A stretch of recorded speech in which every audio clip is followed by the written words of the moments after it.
nanone reka twongere tubasuhuze mwe muri kutwumva muri mu masaha ya mu gitondo, namwe muri kutwumva muri mu masaha y'igicamunsi, namwe mwese muri kutwumva mugeze mu masaha y'umugoroba.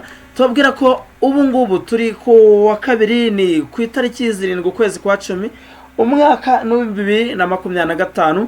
Mazo TV rero kama kawaida, nk'ibisanzwe nkuko mubizi tuba tugarutse muri updates, tuba tubabwira ibiri kubera ahantu hakurya mu burasirazuba bwa Repubulika Iharanira Demokarasi ya Kongo. Mubizi ko rwose igihe ari kinini, imyaka ibaye myinshi, urugamba ruhanganishije umutwe wa M23 ndetse na coalition ya FARDC, ubwo izo zikaba ari ingabo z'u Burundi, umutwe wa FDLR, umutwe wa Zarendo ndetse n'igisirikare cya leta ya Kongo Kinshasa, bakunzi ba Mazo TV.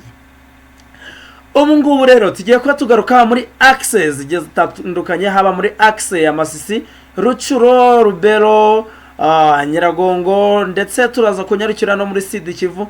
Tubabwira ngo aho hari kuvuga iki, haramutse iki, ese haraye iki ku mirongo y'urugamba cyangwa se kuri ligne de front. Nta kindi rero tugusaba n'umwanya utarenze minota 20 tukaba tuganira kubiri kubera hano hakurya.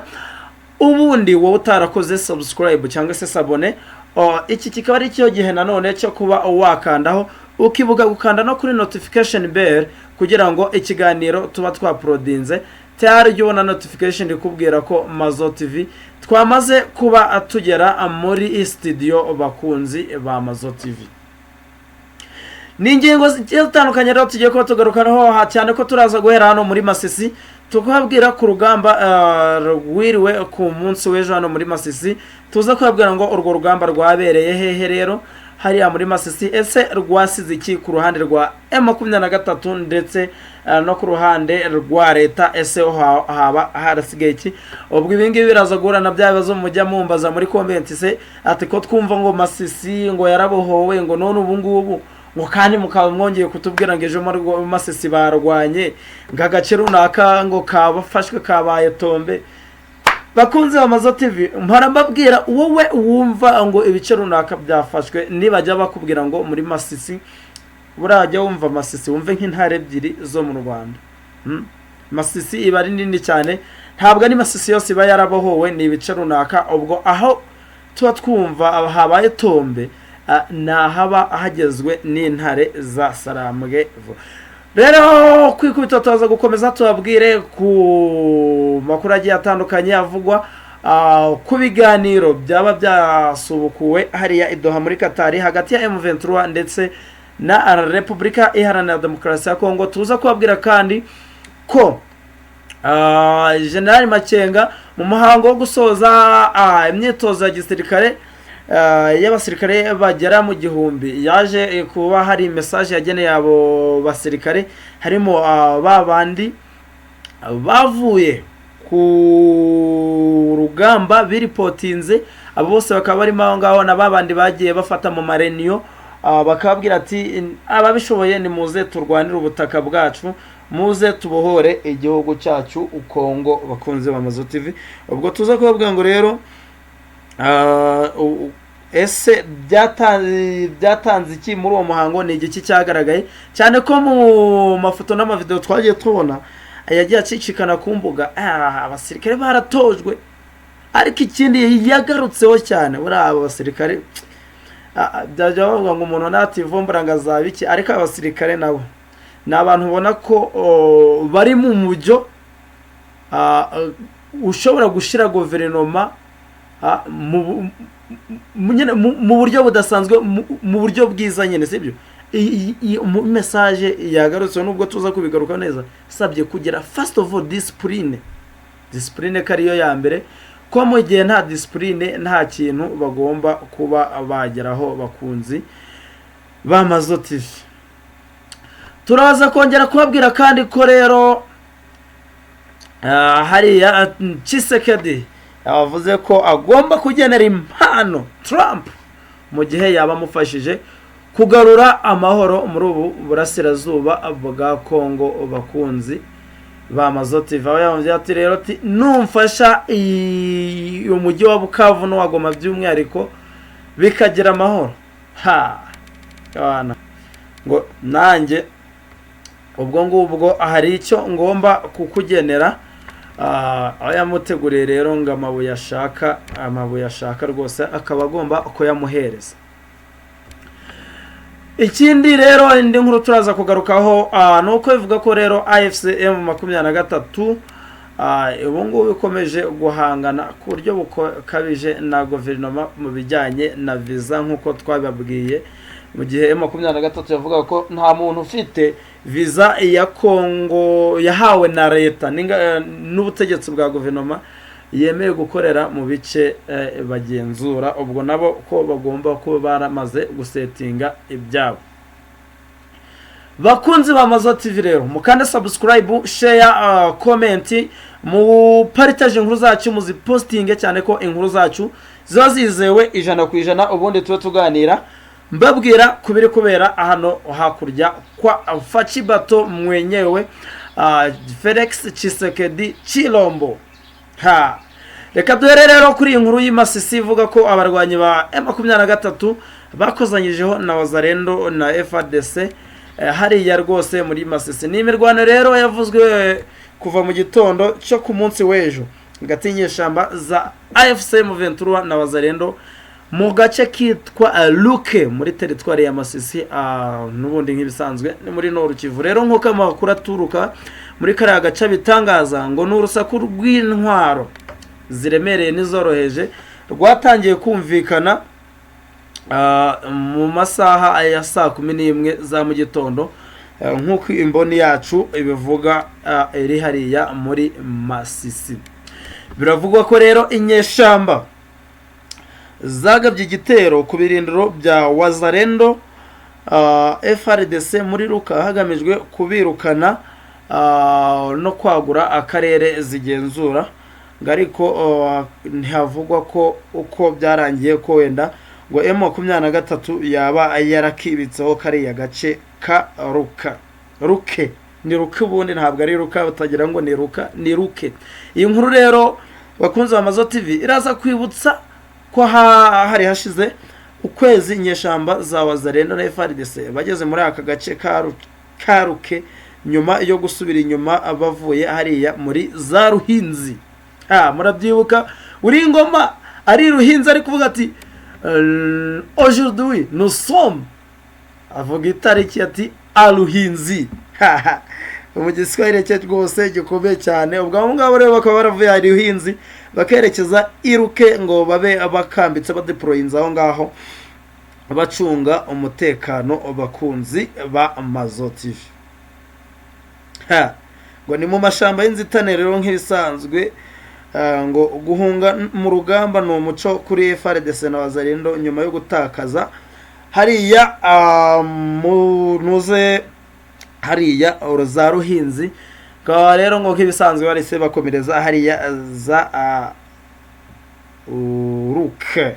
Baravuga ko rero ngo ni Shabunda muri teritwari ya Shabunda ngo bamaze kuba batakaza ngo uturere tubiri. Ngo twongutwo natwo iyo ni breaking news turaza kubabwira ngo ese ibi byo birakurura bishirayo utwo duce n'utuhe mu makuru yacu. Rero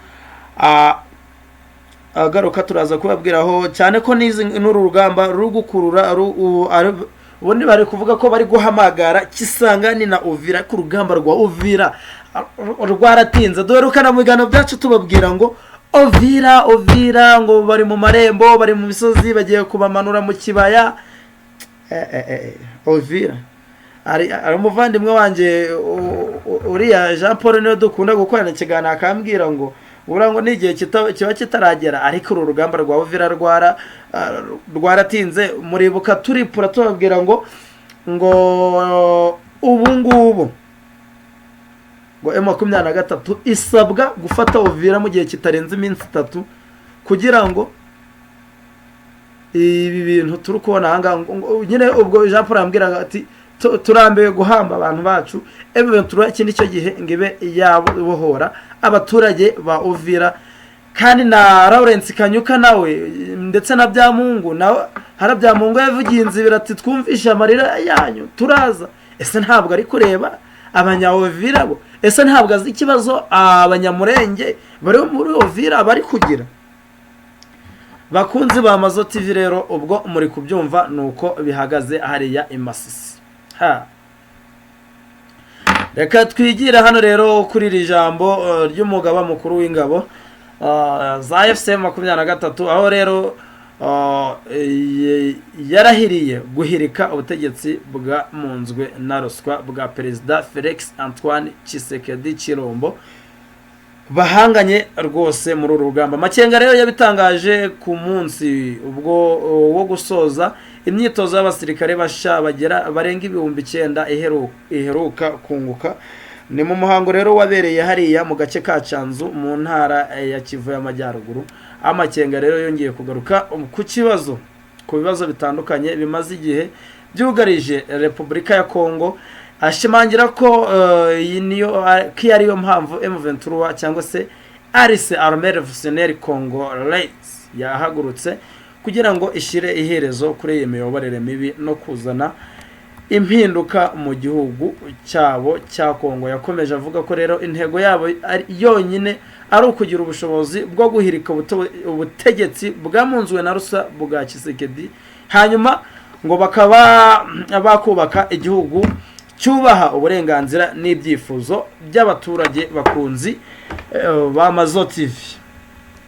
Makenga rero yunzemo ko bari abasirikare bashya aba M23 yungutse bari muri gahunda ngari yuriya mutwe yo kurema igisirikare cy'umwuga kandi gifite discipline. Avuga ko rero kizashobora kurinda abaturage bo mu burasirazuba bwa Kongo bamaze imyaka myinshi bugarijwe n'ikibazo cy'umutekano muke. Avuga ko rero bari abasirikare basha bariyongera ku bandi babarirwa mu 7,000 M23 yungutse mu minsi ishize. Rero bivuze ko byibura mu gihe kitageze ku mezi 2 uyu mutwe umaze kunguka ababarirwa mu 17,000. Kunzi wa Mazo TV muri kubyumva? Ibi byo sinzi niba tura bisesengura cyane kubera ko mwarabibonye. Okay, ariko hari indi nkuru ishimangira ingiyi igaruka kuri ingiyi nanone ivuga kuri ibi ngibi bijyanye n'abakomanda 9,000 M23 yungutse. Umuhango wo kwinjiza bari abasirikare 10,000 mu ngabo wabereye Icanzu, ariko abangabi 7,000 bo wabereye Irumangabo. Aho rero Kanyuka we yakomeje ko yavuze ko umuhango wo gusoza masomo kuba komando basha barenga 9,000 wabe 2,700 Prito wabereye hariya Irumangabo. Akaba warashojwe n'ubundi nkuko mubizi ni umugaba mukuru w'ingabo z'impindura matwara za Kongo. Uwo nta wundi ni nuze General Sultan Emmanuel Makenga.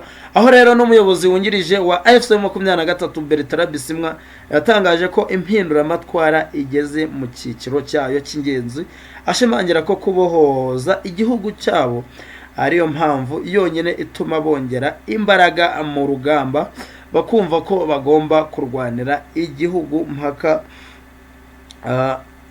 mpaka bahiritse ubutegetsi bwamunzwe na ruswa. Intumwa za guverinoma ya Kongo niza M23 ngubu zibereye hariya muri Qatar Doha. Bari muri Qatar ngo ni muri iki cyumweru rero aho byateganyijwe ko Doha hagomba gukomeza ibiganiro hagati ya guverinoma ya Repubulika ya Demokarasi ya Kongo n'umutwe wa M23 imbere y'umuhuza wa Qatar, nkuko amakuru menshi abitangaza. Ngo bikaba biteganyijwe ko rero intumwa z'impande zombi zigerageza gukemura ibibazo bimwe na bimwe bikitambika amasezerano, cyane cyane ikibazo cyo kugurana imfungwa nyine zafashwe ku ruhande rwa M23 n'izafashwe ku ruhande rwa leta. Inyeshyamba zivuga ko rero ari ikintu cy'ingenzi kugira ngo ibiganiro bibe byakomeza hagati aho rero ngo amakimbirane akomeje kuba menshi muri Kivu y'Amajyaruguru ndetse n'Iyepfo, aho impande zombi zikomeje gutakaza ibirindiro byazo. Imboni yacu rero dukesha amakuru iravuga ko byatangiye ku munsi wo kuri iki cyumweru intumwa za guverinoma zari zitegerejwe i Doha muri Katari mu cyiciro gisha cy'ibiganiro biba bihagarikiwe n'umuhuza ari we Katari. Nkuko rero amakuru abitangaza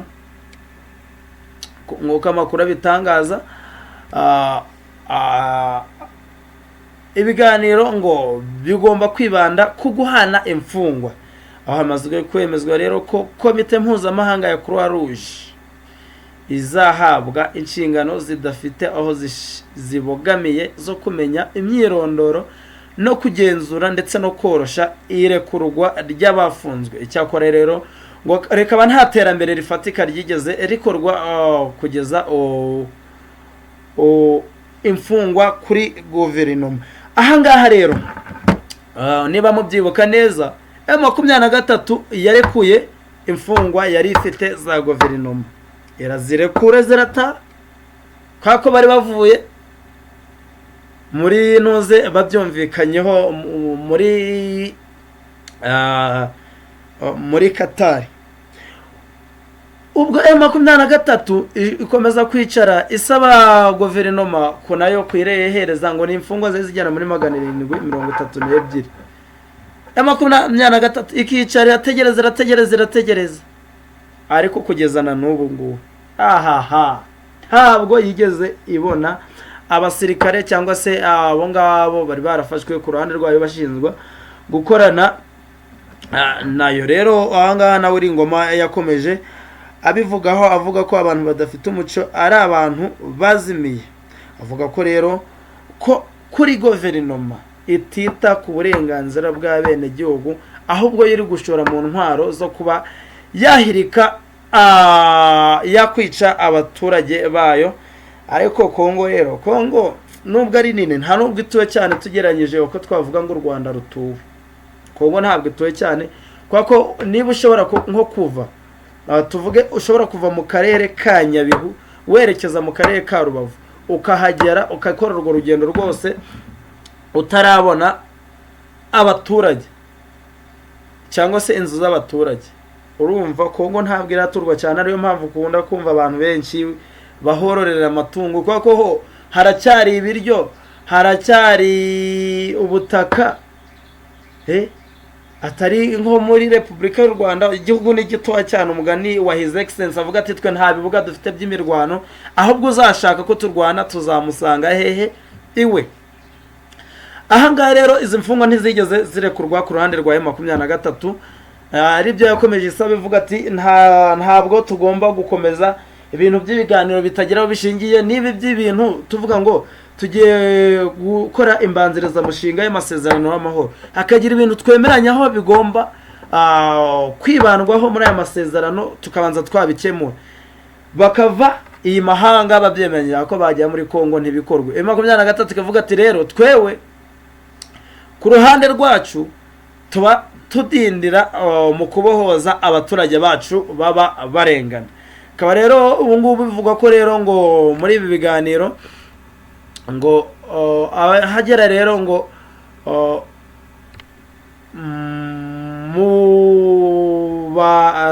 bagera kuri 700 ngo bagomba kwibandwaho bakaba bafungurwa, akaba ari byo bagomba gusaba hariya rwose umuhuza muri Katari.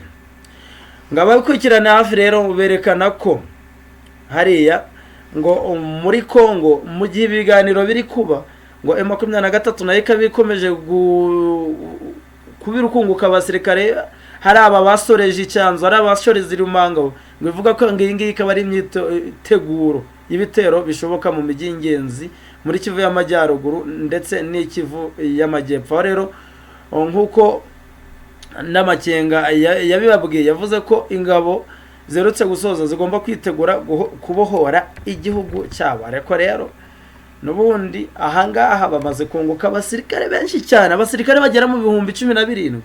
Ibi biganiro niba ari ibyo kuba byagarura amahoro nibiyagarure, kuko ibitari ibyo abantu barabasanga Kinshasa kabisa. Turimo rero tugana ku musozo w'ikiganiro cyacu nk'uko twabibabwiye, ni mu minota itarenze 20 tuganira. Ubwo rero mwakoze cyane mwe tugeranye ku musozo w'ikiganiro cyacu. Amakuru nakagaruka sawa sawa.